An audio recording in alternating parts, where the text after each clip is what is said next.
মারাত্মক সিরিয়াস অবস্থাটা একাব্য তুই কে হাত মানিস নে এত কত করি ক বাড়ির বাইরে বেড়াইস না রে বাবা।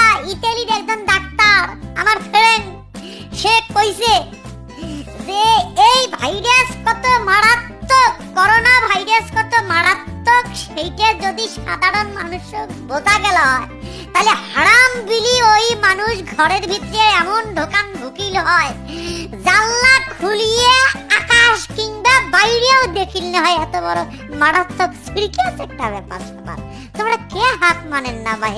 কে আর্মি পুলিশ দিয়ে তোমার ঘরের ভিতরে ঢোকা নাকি বোঝেন না?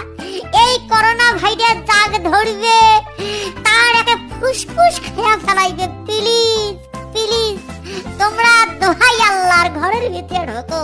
ওমর ফ্রেন্ডরা, ওমর বান্ধবীরা, ওমর বন্ধুরা, ওমর খালারা, আন্টিরা, মাসিরা, পিসিরা, প্লিজ প্লিজ ঘরের ভিতরে ঢোকো। আজ চাদং বেদং করি বাইরে না আইসে। এই বাইরে আসি আর্মি দেখেন, পুলিশ দেখেন, ওরে বাপরে বাপ আর্মি বেলে বেড়াইছে, পুলিশ বেলে বেড়াইছে। বাইরে যে আসলু তুই যাওয়ার সময় তো করোনা ভাইরাস সাথে করে নিয়ে গেল। তুই মল্লু মল্লু বাড়ির সবগুলোকে মারলু। দোহাই আল্লাহর রে বাবা বাইরে বেড়াইস না তাইলে করোনা ভাইরাস তো ছয় চাষ করে ফেলাইবে। Please please my dear everything and all, stay home, stay home, stay home.